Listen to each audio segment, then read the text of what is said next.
Sorry, I was late. Hi, that's fine. Don't worry. Happy to hand over to you because that last segment has done wonders for my COVID recovery, as I'm sure you can imagine. So I'll hand over to you, Jenna, and see if we can rattle through the rest of that agenda. All right. This meeting is being recorded now, and we'll put the video on YouTube. We'll kind of, watch through it, clean it up. Well, I say we, Liam will. So there's a few items on the agenda that have no one as like their chairperson. So if you've got thoughts about the BP pay script, let's hear it.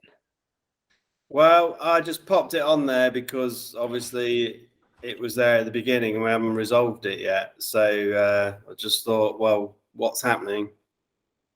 An update, anybody? Can you just refresh my memory? Wasn't you Kevin, talking Kevin about the working automatic? Are you talking about the automatic adjustment? Yeah. Yeah. Maybe Jesse, I don't know, or Kirsten, if Kirsten is here. Yeah, it was something that Kevin's team's been working on. I feel like they may have made some progress, but I don't know how far they are on it.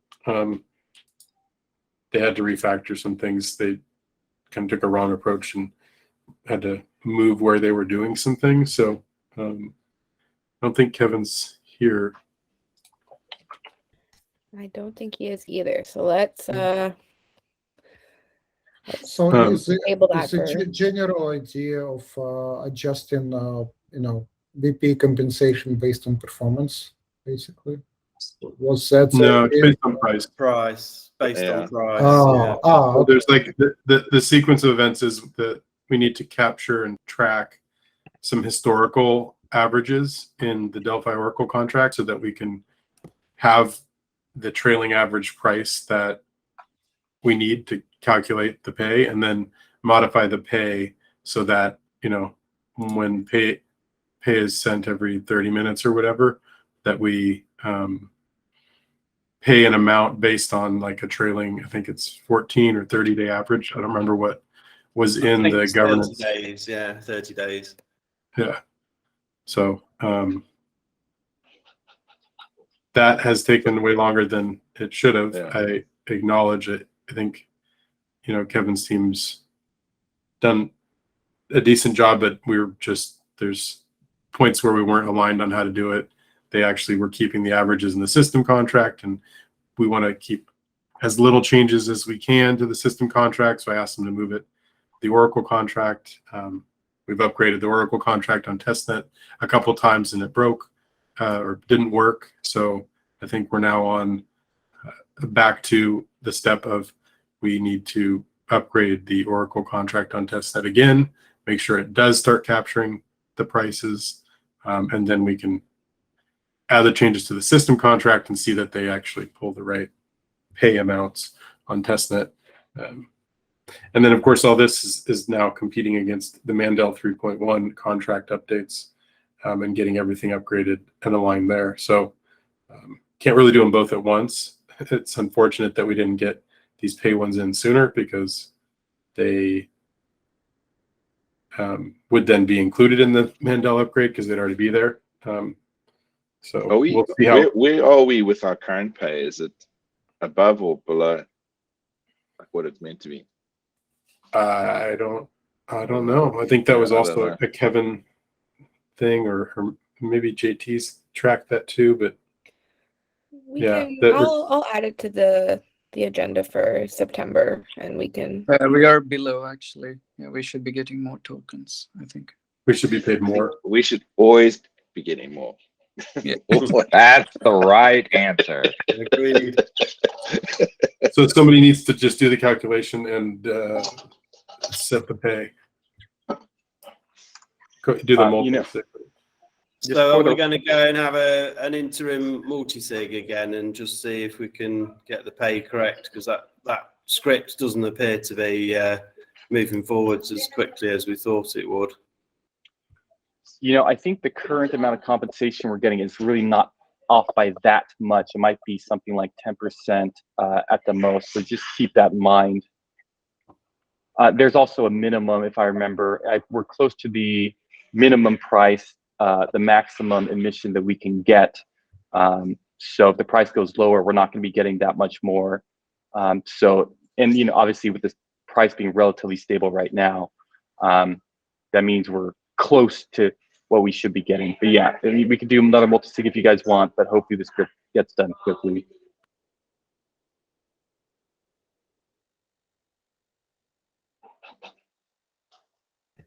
Anyone got any more Well, thoughts on that, or are we just gonna wait for Kevin, wait for JT, and circle back next month? yeah. Well, I'd like to know what the figure is, but you know, Well, hopefully, if, hopefully we can figure something out in the next couple weeks, and we can take it offline. As the are kids, you leaving like an action? Is it like, are we putting an action in there? So we're going to ask Kevin for an update on where he's at.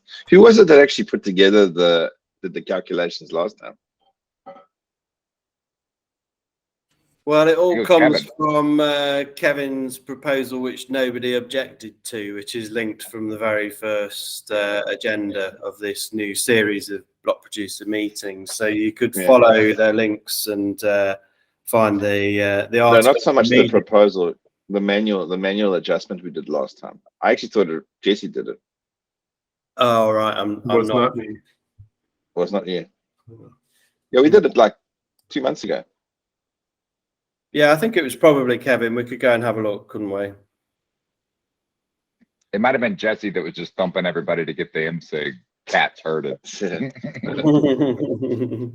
If you guys want, I can do some fishing around and try to actually get that figure to you and post it in the BP channel. Well volunteered. Thank you very much. Jenna, make a note. awesome. All right.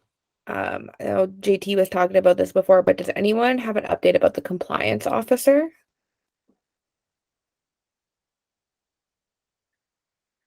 I think that's really a JT item. Yeah. So All right. another thing to follow up on. Okay. All right, that's a JT thing. All right. Ross, Michael, Jesse, you want to take over the upgrade to Antelope Leap? Well, let me start by just talking before Michael talks, because we'll just end up arguing. It's a joke. We've got a running joke with each other at the moment. So there is the Telos 10K transaction per second channel that Michael and Jesse originally put together to try and test the speed of regular transactions and then the speed of EVM transactions to see what kind of crazy figures that we could get out there. What we ended up doing is doing some unnatural things on the blockchain where we basically got only like 2 block producers producing or 1 block producer producing, and putting some pressure on the mempool that when the round comes up, suddenly, boom, you've got, 5,000 transactions that need to get done on a block. And it's been relatively successful. The next step was for the EVM contract to be upgraded, which Jesse was working on. But while this was all happening, if you remember in our last block producer meeting, we've started talking about Mandel upgrade, which is now an Antelope upgrade. And it was suggested that before we actually go and disrupt testnet, because it's also quite hard to circle all the cats and get everybody to upgrade their nodes and then everybody to agree on signing the multisig, let's just do it in this crazy stage net where we can test the EVM contracts alongside the new Mandel 3.1 system contracts and run some crazy tests. Those tests are pretty well organized by Michael, and they are like expanding. They will expand from more than just a peak. It'll go more to a sort of sustained amount of transactions, and then with more BPs. So what's happened now is this Telos 10K channel has kind of become the starting point for everything. And right now, it's with Jesse, who is looking at the new system contracts. I believe the EVM contract's already done. So if you come and join that channel, there's nothing for you to specifically do right now. right? We're just waiting to do some unnatural testing, but you can watch and see what's going on, right? In the meantime, there's a document there that can help you prepare yourself for building a StageNet node. And then the next thing was, inside that document, there was a question from me about whether we should actually start convincing people to actually install Leap on your testnet and mainnet nodes. So you can actually go ahead and spin up Leap version 3.1, the actual release version, and it still runs on the old system contracts, and you can run as normal. There might be a good opportunity to start on testnets and just get familiar with the new building process, and also get familiar with what you might need to do in order to transfer your existing blocks log. So there's a document out there at the moment from the EOS channel that I can share about what you need to do, and then the corner cases. Like, for instance, if you had ever moved over to version 2.1, you essentially have a problem with that blocks log. So either you need to download a backup from our snapshot site or somebody else's site, or you need to replay. However, if you upgraded to 2.1, somewhere in the middle of it, you don't have to. You can just start from a snapshot and carry on. But like a fresh blocks log from 2.1 has to be deleted and restarted now. So it's those kind of things, right? So just pretty much in summary, at the moment, the StageNet is the place where Jesse is going to deploy the initial contracts, and there's going to be some testing. Come into the group, have a see what the guys are doing. At some point, if you really want to get involved, you can start to fire some cannons, etc. Marco, I'm assuming you'll tell everybody when we're going to be doing that, because you seem to be corralling the assault on the blockchain. And yeah, read the documentation that's pinned in that channel. And I think you should go ahead and start building Telos testnet with the new Leap version 3.1. Version 3.1.0. Unless anybody disagrees with that. Oh, can I just ask a quick question on that? How close to the 10,000 transactions per second have you managed to get on StageNet at the moment? Well, Michael, go ahead. Well, I mean, we're keeping that under wraps a little bit, but we could say more. Yeah, I was about to say it's questionable what stuck and what didn't, but we've had some aggressive numbers. It's been pretty amazing. Yeah, we broke the shit out of some things. So, you know, I mean, there's some fine balancing there. I don't know. I guess since I love to talk so much, I'll stop and let anybody else who has a comment about what Ross says. I have some opinions about it, but anybody else have anything else to add to that? No. Maybe drop the link to the 10K chat in the chat here so we can find it. I mean, the numbers aren't public. Let's just say that we've already got people. Some numbers have been leaked to outside, you know, people in the community, and I've had to tell them to not say anything. So, the other thing that's relevant here is, you know, we want to publish what we've done. We want to put it out in a transparent way that explains, yeah, we turned some dials that we won't be turning on mainnet anytime soon. You know, like Ross said, we had to clog things up and build up back pressure to even get a couple blocks that big, because otherwise it just churns through what we give it, you know, and doesn't let the back pressure, you know, build up. We want to just be really transparent and technically accurate about what we publish, because we're doing it on a StageNet that we're going to delete. The other thing, Jesse, is about getting some kind of academia involved. Yeah, so we've not been able to get any universities. We've been reaching out to universities, trying to get in. Of course, school's just starting, right? It's summer for most, and so we're trying to get them to, you know, find somebody that wants to, you know, just participate and like kind of contribute to the publication and just be an independent academic third party that says, yeah, we observed this as well. We saw it happen, and, you know, let them be as involved as they want. We didn't get any real good response. We reached out a bunch of us have reached out to universities in different areas. Kirsten's done some outreach to a German entity that's kind of government funded that does these kind of research stuff. He did get on a call with them. They seemed interested, so we're still waiting to move that forward. And if that doesn't pan out for cost reasons or timeline reasons, because we want to do this soon, I also reached out to Sentinel.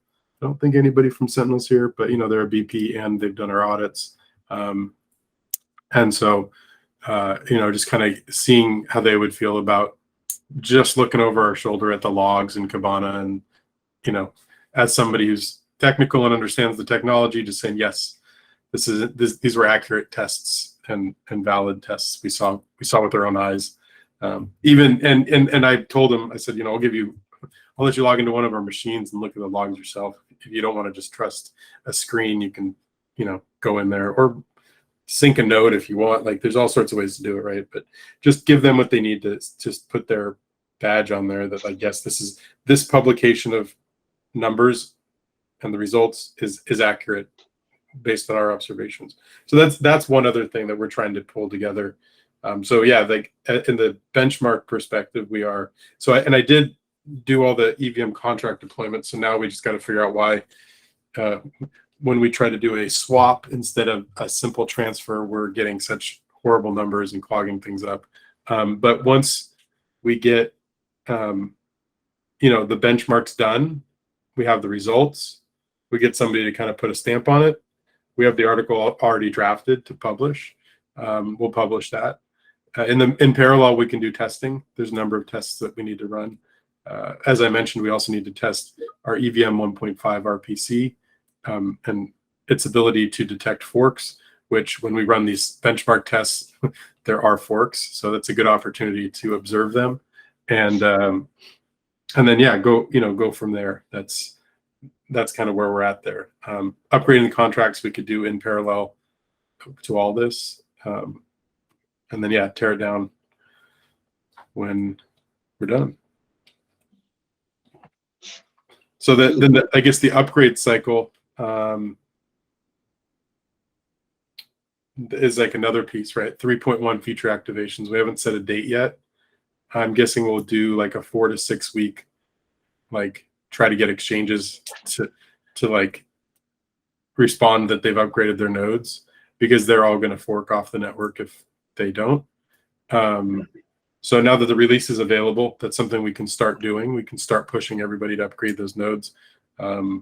We need to get that process together. In fact, I don't know, Sakesh, you might be needing to help us a bit just with the exchange, particularly the exchange outreach. Just getting in contact with all of them.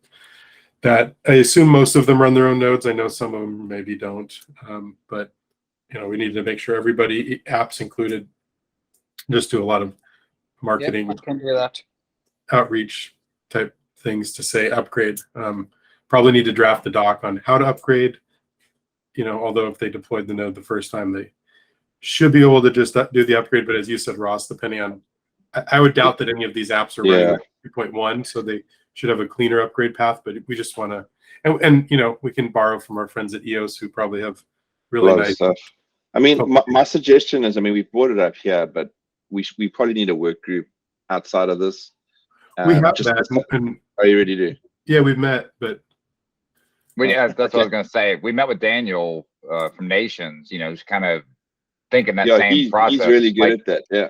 So yeah, and what we had kind of said was we were kind of waiting a little bit on the official release for everything, and then going to pick it all back up. So absolutely, kind of that game plan seems to be working and has worked before. And I know Daniel had volunteered to kind of help drive it in that same mentality, or by all means, Sakesh or anybody else or whatever. I think the big key is like on your aspect, talking about the StageNet.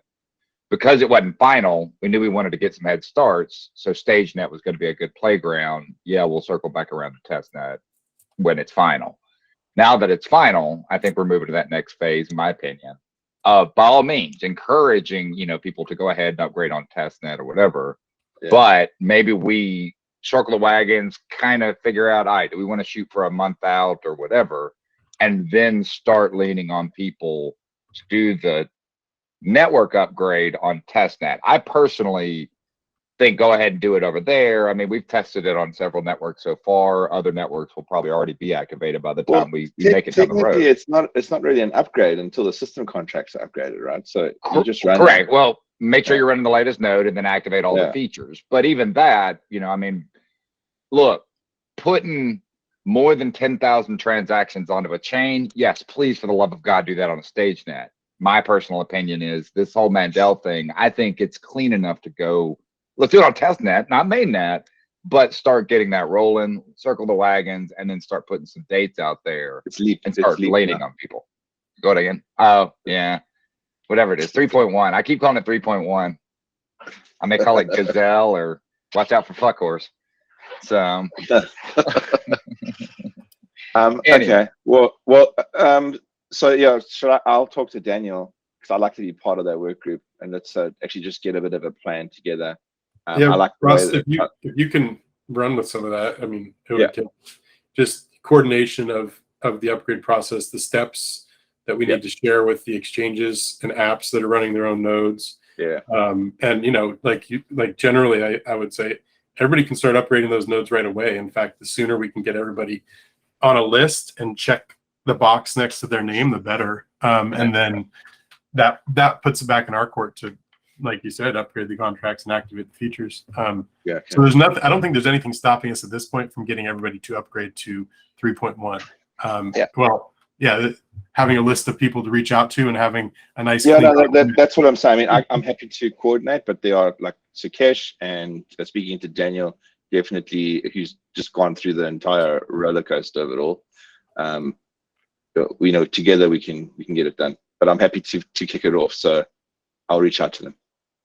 Cool. Thank you. Perhaps also, sorry to interrupt, perhaps also worth thinking about any compliance issues if anybody doesn't upgrade their testnet node to 3.1 and what the implications of that are and what we should do about it if they don't.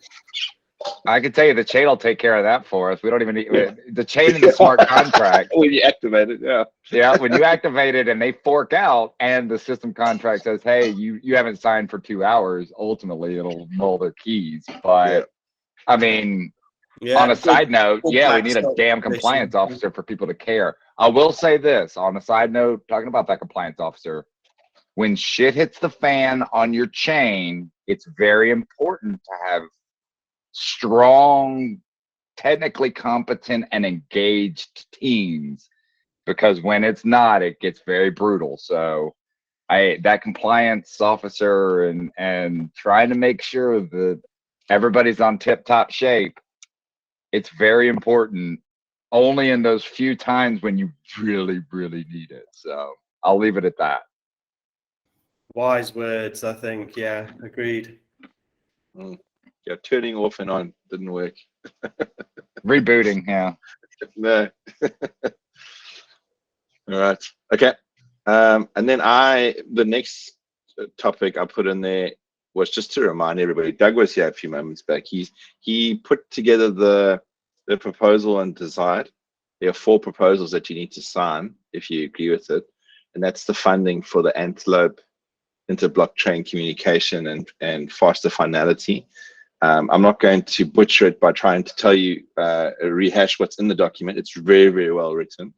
And it's all part of Telos's part in the coalition for Antelope and the ecosystem we're in. So go and have a look and sign and tell us to sign. Ross, quick question on that. You might know, I started reading it, but why is it in 4 proposals? Is there a simple answer to that? Yeah, there is. There's a limit to how many Telos you can pull out of the works decide contract. Right. That's why you had to split it up into 4. Okay. I think it's limited to like 500,000 for each proposal. Correct. Okay. 500 for each. Yeah. It's like 1.6. So it's 1.6 something divided by 4. Got it. Thanks. So there we go. I was going to say it's 1 for me, 1 for you. That Yeah, I mean, at a very high level, just so everybody understands, we funded the TCD paid in USDT for the 4 chains. We all chipped in for the first basically like quarter's worth of budget, although we've stretched it and haven't spent it yet. But we had the opportunity for faster finality in IBC through the UX network, Origin team, GNOME. They were willing to take tokens in payment instead of USDT. So the USDT that the TCD paid into the funding pool is still there. And then on top of that, to accelerate work, we opted to do this deal where we only had to pay in tokens. So the original funding amount is kind of independent of this particular amount of tokens. And then the purpose of these tokens is going to go, the intent, although it is going to be owned by Origin eventually once they deliver all the work.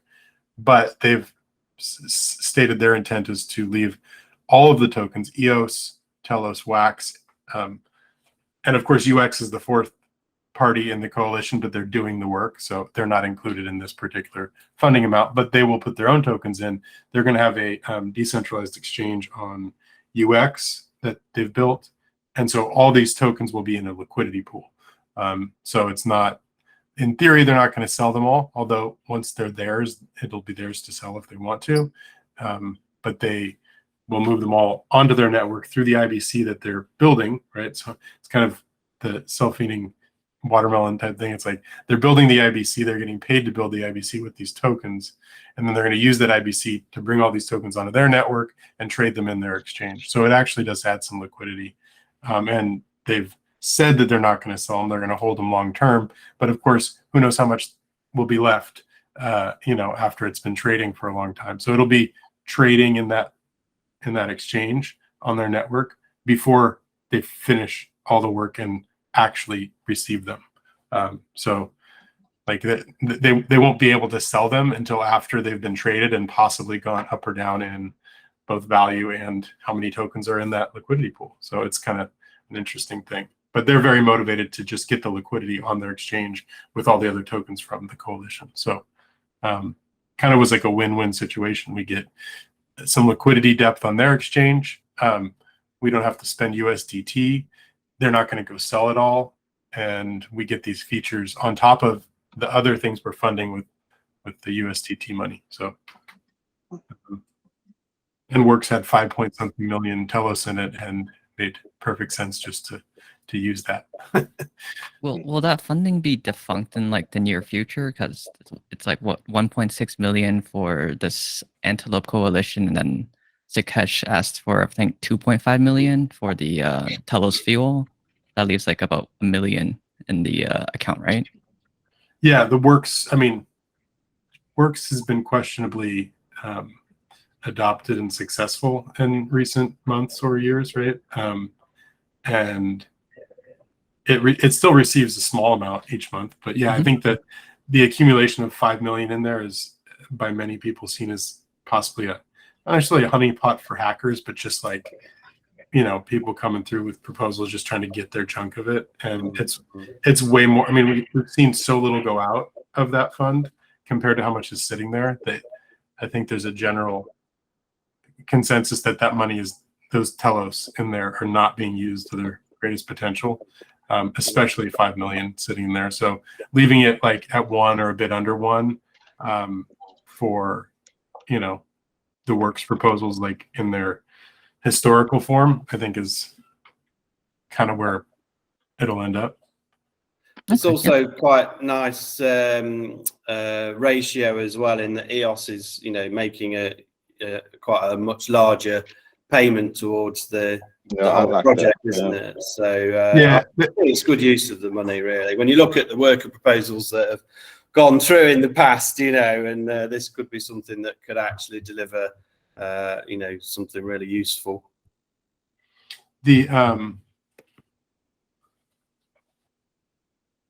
So that's a good point. Just another piece of context. UX calculated what each network should contribute based on liquidity and price. So like trading volume and price, they have some formula they use. And as a result, Telos ended up only owing like 7%, and EOS is footing like 70%. So, it was calculated. It was calculated based on the actual base token price. So it's seen as everybody is cap, right? Market Market cap was market cap and or price. Yeah, I'm not sure which one it was, but basically it's the seen as token price everybody's and the competing. volume. Because EOS has a much higher everything, but their liquidity is super good, right? They have really good volume, and their token price is significantly higher, market cap significantly higher. So they ended up, and everybody agreed to it. And then UX isn't even trading anywhere, so there's I think a 3% like minimum. That's what they ended up being on the hook for until they start trading and have actual price and liquidity to observe. And then Wax is a bit more liquid than Telos and a bit higher market cap, so they ended up a bit more than us. But generally we got a pretty good deal. And the exact figures are EOS 71.6%, Telos 7.5%, Wax 17.9%, and UX 3%, which is also factoring in liquidity on exchanges. So, and to this deal that we strike for faster finality in IBC, it's also worth mentioning that there is kind of a sequence in which the tokens may be spent by UX. So they will start to spend EOS and will start to earn EOS for the work packages they deliver. Then the second package will be Wax. And just after Wax, then they will start to use Telos tokens and add those to the market if they need liquidity. So from that perspective, we're also number 3 in the row when they go up to actually selling those things at some point of time, while the largest part is designed for liquidity on the IBC components that they're building. So I think that's great. Taking the actual payments, we did pay 150,000 USDT early this year as initial payment for the coalition work, and we basically stopped paying USDT at the moment because there are 2 big RSPs being funded. One is the faster finality IBC based on this deal, where you have those 4 worker proposals, and then we have the wallet SDKs that the Gramus team is building. That's taking a big chunk out of the factored like 6 million budget that is currently being managed by the coalition. So I think it's a pretty good deal for us in general.